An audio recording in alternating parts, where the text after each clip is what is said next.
E olha o título do que Deus me deu nessa palavra: coisas que você não sabe. Pastor, nós estamos na era da comunicação, da informação. O que será que eu ainda não sei? Ou coisas que você já sabe. Por quê? Porque saber e não fazer é a mesma coisa que não saber. Se você souber e não praticar, é como se não soubesse. Então, coisas que você não sabe, ou coisas que você já sabe. E uma delas está em Hebreus capítulo 13, versículo 8, que diz que Jesus Cristo é o mesmo ontem, hoje e talvez para sempre. Não é talvez? Põe lá no telão como está na Bíblia então. Ele é o mesmo ontem, hoje e eternamente, algumas versões, ou para sempre. Amém, queridos? Então isso quer dizer que Jesus Deus é o mesmo desde o começo da criação. E algumas palavras têm que ser verdade para nós. Porque se Ele é de ontem, de hoje e para sempre, Deus do passado, do presente e daquilo que vem pela frente, para o futuro, esta palavra tem que fazer efeito. E algumas coisas você já sabe, mas age como se não soubesse. E alguns versículos eu trouxe para nós compartilharmos. Hebreus capítulo 13 diz assim: sejam constantes o amor fraternal, ou continue a amar uns aos outros como irmãos em Cristo. Estejam bem uns com os outros, unidos pelo amor. Não se esqueçam da hospitalidade. Foi praticando aqui, sem saber, alguns acolheram anjos. Conserve-se livres do amor ao dinheiro e contente-se com o que vocês têm, porque Deus mesmo disse: nunca o deixarei, nunca o abandonarei. Já ouviu essa palavra? Então você já sabia? E será que nós estamos vivendo nesse amor fraternal, aceitando plenamente uns aos outros, bem com todo mundo? Não estou falando só da igreja, é por onde você passa. Sabe, aquele cunhado, aquela cunhada, é desses aí também. Porque a Bíblia fala todos. E aí todos todos. Uau! Olha só o compromisso. Então é coisas que você já sabia. Quer ver outra coisa que você já sabia? Está em João capítulo 3, versículo 16. Que diz que Deus tanto amou o mundo que quase mandou salvação para nós. Não é isso? Ele amou tanto o mundo que deu a expressão de amor, a maior oferta já semeada nessa terra. Deu seu único filho, seu filho unigênito, para que todo aquele que nele crê não pereça, não morra, não se perca, mas tenha vida mais ou menos. Mas tem uma vida boa aqui na terra. Uma vida boa aqui na terra, porque depois, lá para baixo vai ser ruim. Não é isso, né? Mas que tenha vida eterna. Aí responde para você mesmo: você se sente amado? Você crê nesse sacrifício perfeito de Deus através de Jesus? E de Jesus como nosso, é isso que nós vamos celebrar? Nosso Redentor, nosso Salvador. Você crê na vida eterna? Ou você está preocupado só com as coisas aqui? Ou você tem sido movido só por o que você está vendo? Nós precisamos ser movidos pela eternidade, se é para ter vida eterna. Amém? Então a vida abundante, ela só começa aqui. Aqui é só uma nuance daquilo que Deus vai nos dar, daquilo que nós já temos e o Senhor nos deu através do reino. Você já sabia? Sabia? Está diminuindo os amém. Mas e por que então não vivemos, pastor? Será que é falta de fé? Será que não acreditamos? Sabe, a palavra diz que nós precisamos viver uma vida que agrada ao Senhor, que alegre ao Senhor Jesus, que alegre a Deus, porque a alegria dele é a nossa força. Está se sentindo fraco diante das situações? De repente Deus não está se alegrando com a nossa forma de viver. Será que não é isso? Eu tenho certeza que nos últimos finais de semana, Deus tem se alegrado com o que está acontecendo no meio dos jovens dessa casa. Com as células tem ganho, com aqueles que estão verdadeiramente proclamando aquilo que já receberam. Então, não é algo muito difícil. Aquilo que a gente recebe, a gente passa para frente. Se recebemos de graça, pela graça, e repartimos isso, é demais. Mas você já sabia? Sabia ou não sabia? Sim, né? Salmos capítulo 1, a partir do verso 1. Como é feliz aquele que não segue o conselho dos ímpios, não imita a conduta dos pecadores, nem se assenta na roda dos zombadores. Como é o quê? Feliz. Está faltando felicidade aí? Nós estamos falando dos Salmos, Antigo Testamento. A palavra de Deus é uma só. E isso é uma verdade, você já conhecia. Tem muitas casas que você chega, está esse salmo aberto, bem grande, uma Bíblia enorme, dá para ler de longe, como se fosse um amuleto. Mas se essa palavra entrar no seu coração, nós vamos viver essa intensidade. Nós vamos viver verdadeiramente o reino de Deus dentro de nós. Amém? Nós precisamos ser francos, queridos. Nós somos felizes por seguir ao Senhor Jesus, que diz que a palavra diz que o caminho é estreito, que muitas coisas já não servem para nós, não nos pertencem, ou ainda estamos frustrados, porque parece que os pecadores se dão melhor, parece que eles têm as melhores casas, eles têm os melhores carros, eles têm as melhores férias, e o cara nem segue Jesus, está vivendo uma vida dessa. Ou a gente tem saudade dos tempos do mundo. Você é feliz servindo ao Senhor? E servir ao Senhor não é vir na igreja todo domingo apenas. Aqui é lugar de treinamento, está escrito bem grande lá atrás. A igreja não é o ponto de chegada, mas é o ponto de partida.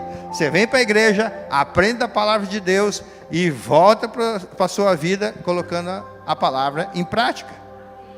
É isso que vai diferir a mim e a você do próprio Satanás, a prática da palavra na sua vida, porque nós precisamos crer nessa palavra, enquanto que o diabo ele crê e estremece no nome de Jesus, a Bíblia diz. E aí nós falamos, eu já sabia, mas coisas que eu já sabia, mas a prática está faltando. A palavra continua, não se assenta na roda dos zombadores, ao contrário, sua satisfação está na lei do Senhor, e nessa lei medita dia e noite. Não vou nem perguntar, responda você para o Senhor. Não é para homens que você precisa prestar conta apenas, mas para o Senhor. Será que você medita de dia e de noite nessa palavra? Sabe por quê, queridos? Porque a palavra é uma ferramenta de sabedoria, de poder.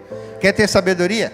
Começa a ler a partir de hoje, todo dia, Provérbios. Ele tem 31 capítulos, dá para pegar um mês de 31 dias, dá um capítulo por dia.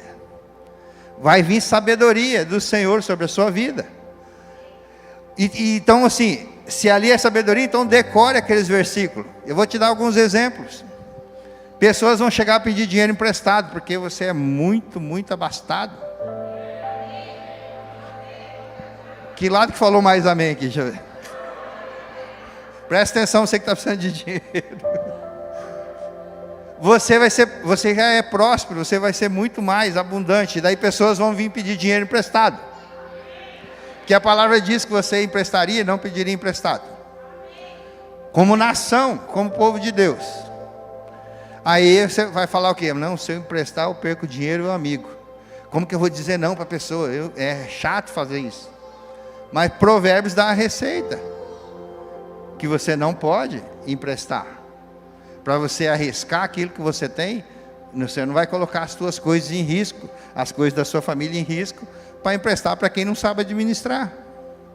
Fala, queridos, até eu gostaria, mas a palavra me aconselha sabedoria. A palavra dele não muda, de tudo que você conhece aqui na terra, provavelmente você vai ver no céu, as pessoas que você conhece, muitas surpresas, e a palavra de Deus que é eterna, ela não muda. Então, se ela não muda, ela serve para você. E ela está dizendo que quem não se assenta com as coisas do mundo é como árvore plantada à beira de águas correntes, dá fruto no tempo certo e suas folhas não murcham. Você vai estar sempre bonito, lisinho, vistoso, verdinho. Tudo que ele faz prospera. Pensa, querido, você faz muita coisa, amém? Pense em tudo que você faz, prospera. Porque essa palavra é muito profunda, é tudo. Pastor, então se eu fizer coisa errada, pode prosperar as coisas erradas. Por isso que você vai colher problemas.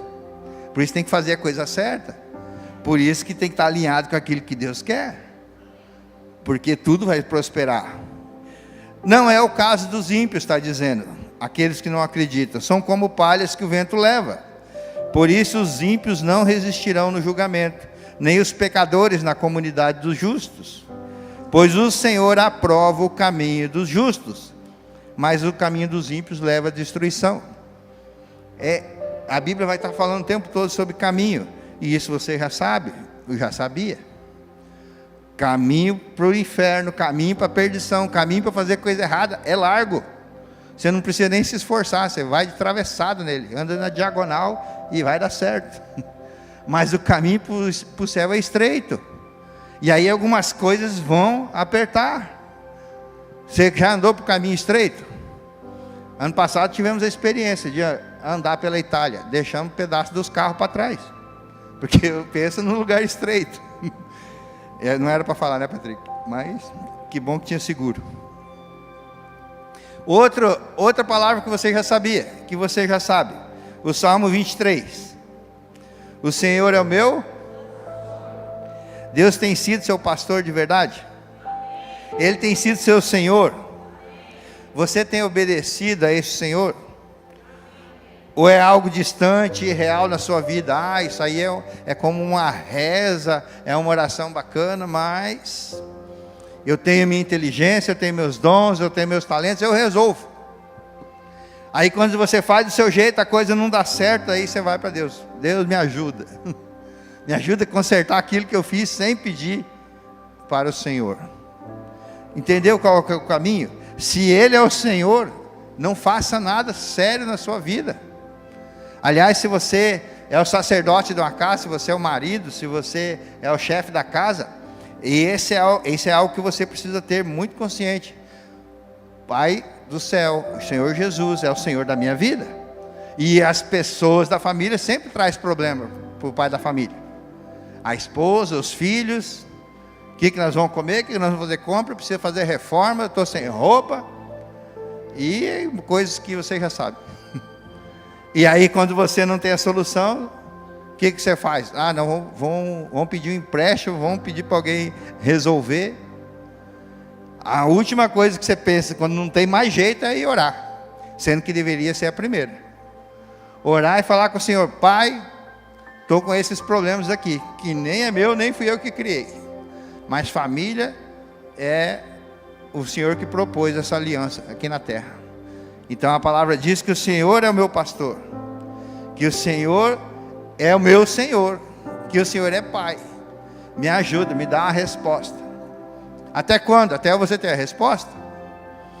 E aí, de nada você vai ter falta. Não vai ter falta para dar resposta, não vai ter falta de paciência, não vai ter falta de amor, não vai ter falta de recursos. Na nossa casa, um dia eu declarei para os meninos, falei: Mamon não manda nessa casa, nós vamos viver conforme o propósito do Senhor. E a matemática não fecha, sempre tem mais gasto do que entrada. Pastor, mas lá em casa é assim também. Só que nós trabalhamos encaminhando as coisas conforme o propósito do Senhor. Tem a ver com o propósito? Tem a ver com a visão da família? Vamos investir nisso. E o Senhor tem sido nosso pastor, suprindo todas as coisas. Em verdes pastagens me faz repousar e me conduz às águas tranquilas. Alguém viu o acidente que aconteceu hoje pela manhã em Bandeirantes? Transbordou uma represa a cidade está debaixo d'água. Dá uma olhada nesse vídeo depois, que você vai ver o que é água turbulenta. Nós temos rios muito maiores, talvez a maior represa em volume de água do mundo, sobre nossas cabeças. E nós vivemos em águas tranquilas. É um exemplo geográfico. Bandeirante é norte do Paraná, alagou tudo, estourou, a barragem transbordou, não estourou, só transbordou, e a cidade já está um caos. Restaura meu vigor, uau! Restaura meu vigor, guia-me nas veredas da justiça, porque eu sou muito legal, porque eu tenho os olhos lindos. Não, pelo amor do seu, é pelo nome do Senhor Jesus. Mesmo quando eu andar pelo vale de trevas e morte, não temerei perigo algum. Uau! Pois tu estás comigo, a tua vara e o teu cajado me protegem. Será que você se sente protegido quando vem vara? Será que você se sente protegido quando o cajado vem? Às vezes nós damos direções, conselhos para algumas pessoas, e eles acham que nós estamos querendo a infelicidade, por conta de tantas coisas, às vezes imaturidade, né? Nossos filhos têm isso. Você não quer minha felicidade, você quer que eu seja um escravo. Eu sou escravo nessa casa. Eu cansei de ouvir isso. Falei, bom, já que você assumiu o posto, então vai fazer o que você precisa aprender. Algumas coisas está começando a entender agora. Sabe? Quando a vara e o cajado vêm, porque é muito, muito bom nos proteger da vale da morte, não ter medo de nada. O Senhor está comigo, mas daí Ele corrige. E aí, em vez de você se sentir amado, você se sente perseguido. E olha o que Ele faz ainda: prepara um banquete para mim à vista dos meus inimigos. Tu me honras, ungindo a minha cabeça com óleo, fazendo transbordar o meu cálice. Sabe, eu vejo isso aqui como justiça. Sabe os inimigos que te perseguem? Sabe os inimigos da tua alma, que quer matar, roubar, destruir?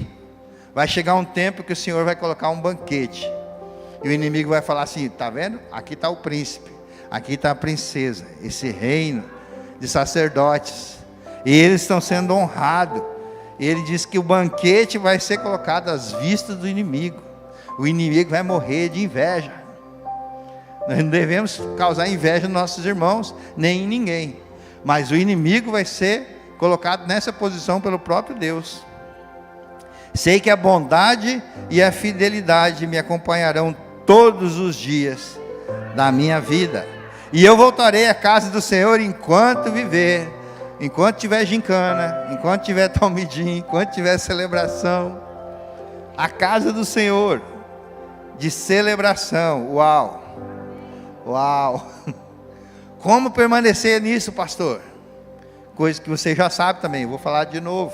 Efésios capítulo 6, a partir do verso 10. Fala para você vestir a armadura de Deus. Ela não é física, mas ela é espiritual. E ela é retratada fisicamente para você entender que essa batalha já foi vencida.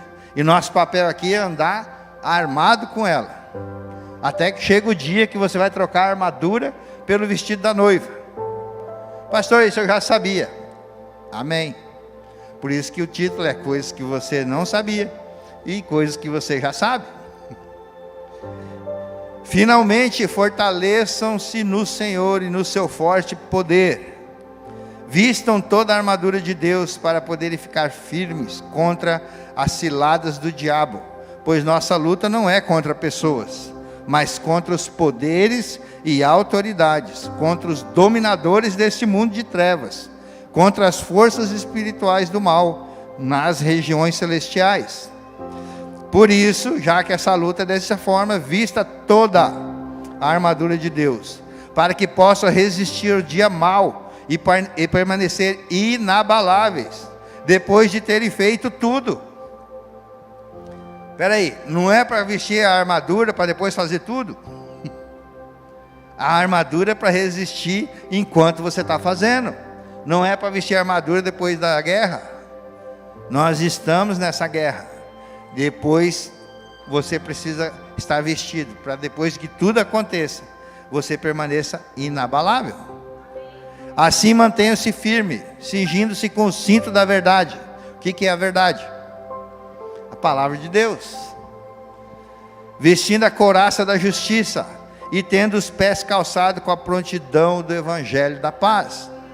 É assim que você vai sair e proclamar. É assim que você vai proclamar o reino. É assim que você vai conquistar aquelas 3, 5, 10 pessoas que você disse que vai batizar esse ano. Não é você que vai convencê-los, mas vestido da armadura, com a prontidão do evangelho. O que está dizendo isso? Desse calçado da prontidão do evangelho da paz. Não perca nenhuma oportunidade. Bom dia, a pessoa vai te falar, e vai ficar melhor, porque eu tenho uma mensagem para você. Que tal essa resposta? Ah, tá calor hoje, né? Essa é boa. Tá calor hoje, né, queridos? Tá calor hoje, né, fulano? No ponto de ônibus você encontra a pessoa reclamando. Tá calor, eu falei, então, meu irmão, eu tenho uma mensagem para você se livrar de um lugar que vai ser muito mais quente do que isso aqui. Isso aqui é só um ensaio. Às vezes a gente brinca, né, que quem mora em Foz, se for para o inferno, não é o nosso caso, vai chegar lá, vai reclamar, fala, que hora que vai esquentar esse inferno aqui? Mas não é nem uma fração daquilo que espera para aqueles que estão na perdição. Então, se a pessoa reclamar do calor, fala assim, fala de Jesus. E se reclamar de frio, está chegando o inverno, pastor, fala, tem uma mensagem que vai aquecer teu coração. Essa é a proclamação. Vamos dar treinamento só de evangelismo, porque Deus vai te dar uma mente aguçada. A prontidão do evangelho é isso. Além disso, use o escudo da fé. Alguém vai falar mal da sua fé, você precisa estar preparado. Fala, é nisso que eu acredito. Ah, mas e se Jesus voltar antes do milênio e não sei o quê, e você acredita em várias teorias? Fala, eu não sei, querido, eu sei que minha vida sem Jesus era assim, e agora foi transformada, e é para lá que eu vou. Fala seu testemunho. A palavra diz que você precisa ser testemunha. E a fé, o escudo da fé, é essa convicção daquilo que Deus já fez na sua vida. E eu nem sei porque eu estou falando, porque você já sabia. Ou você já sabe. Com o qual vocês poderão apagar todas as setas inflamadas do maligno. A palavra diz também que os passarinhos podem voar sobre a sua cabeça, mas eles não vão fazer ninho. Os pensamentos vão vir. Quem já não teve um pensamento de morte? Eu vou me suicidar, vou acabar com essa vida. Crise existencial. Mas isso não pode ficar maquinando lá. Opa, é um pensamento, passou. Eu já morri em Cristo Jesus. Nele sou mais que vencedor. Eu sou menino dos olhos de Deus. Ninguém toca se Ele não permitir. O diabo veio matar, roubar e destruir. E você já está com mais de 40, 50 anos e está aqui ainda. É porque o Senhor está te protegendo. Tem convicção disso? Eu tenho convicção de um chamado, eu tenho convicção de um propósito que eu preciso cumprir. Já passei medo no avião, achei que o avião ia cair. E sabe o que eu pensei? Falei, como que eu vou voltar dessa mata para trás, gente? Porque eu sabia que o avião ia cair, mas como eu não cumpri o propósito, eu falei, eu vou sobreviver. Não sei quanto vai sobrar, mas eu vou ficar. Sabe, essa convicção. Ah, pastor, e se o avião explodir, cair, morrer todo mundo? Eu falei, eu sei que você é promovido. Fiel até o fim. O problema é que se você está com tudo errado, como a gente começou a falar, não está de bem com ninguém, não está cumprindo o chamado, e daí vem, aí dá um pavor. E agora não dá tempo de consertar tudo. O médico chega e fala para você, você tem 30 dias de vida. Você acredita mais no que o médico falou, do que no teu Deus falou, que você só vai partir depois de cumprir aquilo que Ele preparou para você. Essa convicção. Paulo estava para morrer, ele sabia, ele falou assim, estou a ponto de ser derramado. Estou partindo, gente, eu já cumpri o propósito. Guardei a fé, venci a carreira, cumpri a carreira. Top. Ele sabia, falou, ó, então dá continuidade. Eu gosto muito dessa passagem porque Paulo fala assim, ó, mas toma cuidado com fulano, com ciclano, dá um nome de uma galera lá que é para tomar cuidado. Peraí, mas ele não tinha feito a obra? Como que tinha um monte de gente cheia de problema lá? e dividindo a igreja e falando besteira. Que obra pronta é essa? A parte dele. Está entendendo? Eu sei, você já sabia. É a nossa parte, queridos. Não se fique preocupado com o que o outro está fazendo. Olha, fulano está lá não sei aonde e depois está lá na porta da igreja sorrindo. E daí? A Bíblia fala para não julgar. Será que os pastores não estão vendo? Nem tudo estou vendo. E às vezes você nem sabe para onde eu estou olhando. Isso é real. Mas o Pai que está no céu sabe de todas as coisas, desde a intenção do coração. É com isso que você precisa se preocupar. Porque você pode até enganar a liderança, seu discipulador, seu pastor. Pode enganar tanta gente, mas a Bíblia fala, não se engane, de Deus ninguém zomba. Tudo que você planta, você vai colher. Amém? Use o capacete da salvação e a espada do Espírito, que é a palavra de Deus. Orem no Espírito em todas as ocasiões. Orem no Espírito quando? Está feliz? Está triste? Está amargurado? Está alegre? Está se sentindo velho, cansado? Você acha que tem muita juventude que não sabe o que faz com isso? Pronto. Tendo isso em mente, estejam atentos e perseverem na oração por todos os santos. Uau! Uau! Você já sabia, né? Mateus 28, 19. Foi-me dada toda a autoridade no céu e na terra. Nós já sabíamos. Portanto, vão e façam discípulos de todas as nações, batizando-os em nome do Pai, do Filho e do Espírito Santo, ensinando-os a obedecer tudo o que lhes ordenei, e eu estarei sempre com vocês até o fim dos tempos. Uau! Promessa do Senhor Jesus. Então vão e faça. Foi dada autoridade, então use dessa autoridade. Eu estou passando para vocês. Jesus estava falando. E não só isso, faça aquilo que já está decretado que é para fazer. E eu estarei com vocês até o fim dos tempos. No final vai ser promoção. O Evangelho do Senhor é um Evangelho de recompensa. E qual é essa recompensa? Se eu falasse para você, quem batizar 10 pessoas esse ano, no final do ano vai ganhar um carro 0 quilômetro.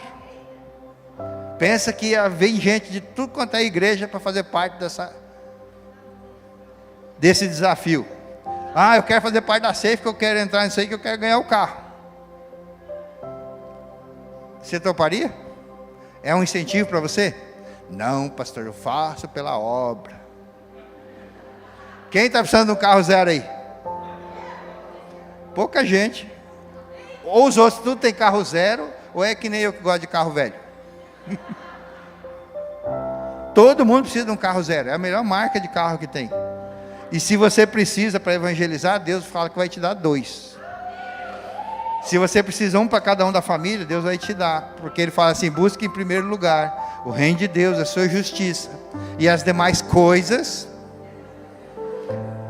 Eu estou vendo o Miguel ali, ele já comprou 4 Fusca, ou 5. Gosto, né? Ele pode comprar 0, mas eu gosto do Fusca. Se fosse eu, ia comprar tudo em Opala. Se a gente se empolga, se a gente se motiva por coisas aqui na terra, a palavra diz que olho nunca viu, ouvido nunca ouviu, nunca ninguém tocou, cheirou, eu tenho ideia do que seja, o que Deus preparou para aqueles que permanecerem até o fim. Um evangelho de recompensa, uma vida de recompensa, a Bíblia chama isso de galardão. Eu só posso dizer que se vem de Deus, é coisa muito, muito, muito boa. Muito boa mesmo. Porque o que recebemos aqui na terra é só um exemplo daquilo que tem para nós lá no céu. Isso não foi escolha, queridos, nossa. Isso não foi escolha nossa, de Jesus fazer o que fez e entregar a sua vida. Através de Jesus, por obra do Espírito Santo, Ele nos escolheu. Sabe, no tempo de Jesus, quando alguém queria ser rabino, queria estudar para ser mestre da lei, e o jovem, o rapaz, lá para os seus 12 anos, ele começava a ver quem que ele ia escolher para ser o discipulador dele. Ele era aprendiz de Talmidim, ele decorava toda a Bíblia, ele decorava todo o Pentateuco, e chegava com a palavra na ponta da língua, para mostrar que ele tinha capacidade, para ser aceito por aquele mestre, para ser aceito por aquele rabino, para ser aceito pelo mestre da lei. Aí Jesus vem e quebra os paradigmas.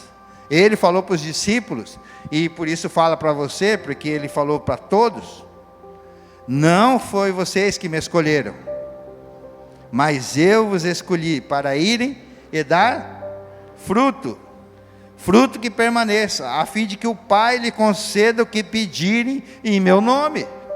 João 15,16. Essa palavra não mudou.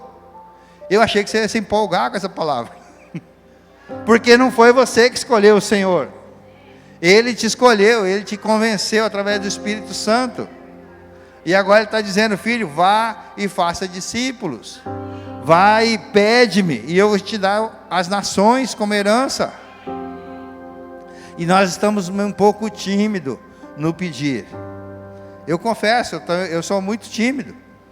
E eu demorei muito tempo a aprender a pedir as coisas para Deus. Tive que receber cura nessa área, para poder saber que Deus quer esse relacionamento, nem que for para você pedir. Os filhos pedem coisas que não tem nada a ver. Daqui a pouco eles saem de casa e falam: cadê aquele pidão que estava aqui? Fazia parte do relacionamento. Não é verdade? Não é assim? Quem está com o ninho vazio aí já sabe. É dessa forma. Então Deus quer esse relacionamento. Pede-me, eu te darei, filho, as nações como herança. Jesus disse isso para os discípulos: foi eu que vos escolhi. Você nem queria, nem sabia dessa vida. Você queria tantas coisas, menos esse compromisso.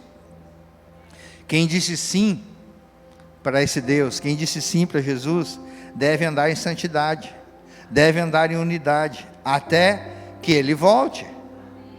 Nosso alvo é o próprio Senhor Jesus, mas mais do que isso, nosso destino é a Ele. Nós viemos dele e vamos voltar para Ele. Pastor, mas tem gente que não é assim, que faz o mal, que projeta o mal, que serve o mal. É porque existe algo chamado livre-arbítrio, e eles decidiram fazer isso. Mas todos vieram do Senhor, e vamos voltar para Ele. Como você pode afirmar isso, pastor? Porque a palavra diz que o inimigo, que Satanás, ele não pode criar nada, ele não pode reproduzir. Anjos não reproduzem. Esse direito, esse poder foi dado a nós. Então como é que se coloca filhos de Deus nessa terra? Quando você constitui uma família e tem filhos, e cria ele nos caminhos do Senhor, você está levando filhos para o Senhor, são seus primeiros discípulos. Ou quando você fala do amor do Senhor Jesus, que você proclama aquilo que você recebeu na vida de outro, ele se torna filho de Deus, como diz a palavra. É lhe dado poder de se tornar filhos de Deus. E essa missão foi o próprio Jesus que escolheu. Ele nos escolheu. E Ele abriu o leque não só para uma nação, mas para todos quantos confessarem, para todos quantos quiserem, para todos quantos aceitarem Ele na sua vida como o seu único e suficiente Senhor e Salvador. Então é isso, queridos, isso é a porta da entrada do reino de Deus. Essa porta chamada Jesus. Jesus é a porta. Aí você diz sim para esse evangelho, e aí você entra no reino. Aí você tem o caminho. A palavra diz que Jesus é o caminho. Espera aí, pastor, tudo tem a ver com Jesus? Você já sabia. De Gênesis a Apocalipse nós vemos Jesus. Quer uma prova disso? João capítulo 1, versículo 1. Diz assim: no princípio era o verbo. Princípio do quê? Gênesis significa começo. Gênesis é o princípio. E aí Gênesis capítulo 1 está dizendo assim: no princípio a terra era sem forma e vazia, e o Espírito de Deus habitava sobre a face desse abismo. E Deus disse que haja a palavra, o verbo, era Jesus que estava lá. Uau, que revelação, hein? Nem precisou ir para o curso de teologia, mas também já sabia, né? Tudo tem a ver com Jesus.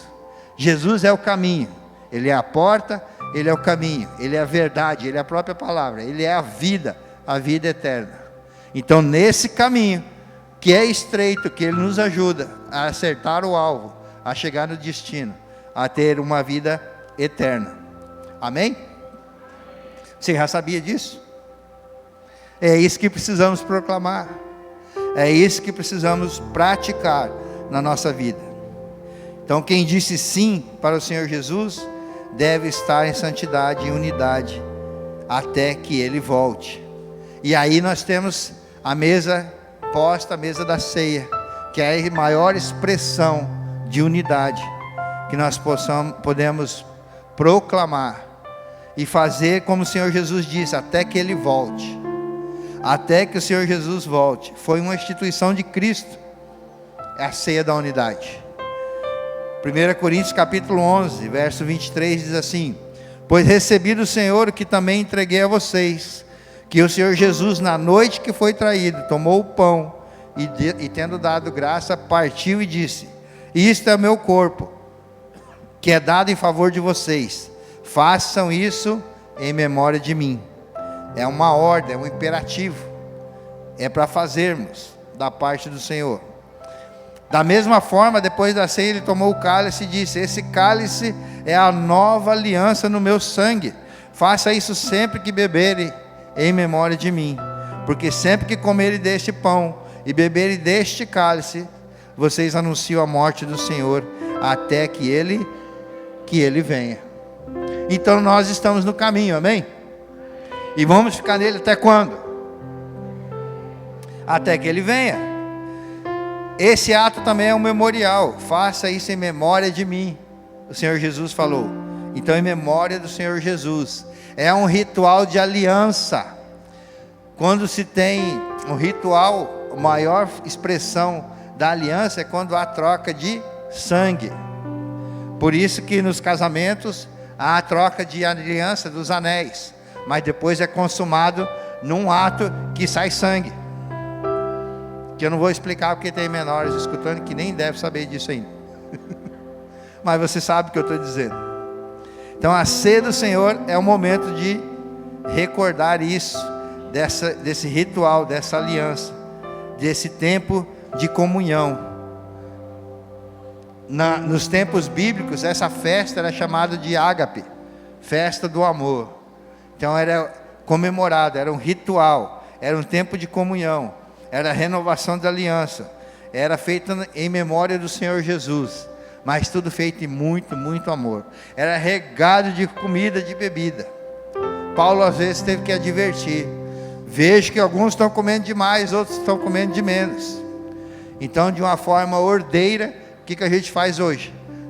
Divide em partes iguais, para que todos participem, porque simbolicamente nós estamos colocando para dentro o próprio Senhor Jesus. Quando fala assim, comer desse pão e desse cálice, não é daquele original, mais de 2000 anos já deve ter estragado o que sobrou. Então é de uma forma simbólica, do mesmo produto, do fruto da vide, do fruto do trigo, que dá para falar sobre isso mais umas 5 horas, mas você já sabe, então eu não preciso. Nós precisamos praticar.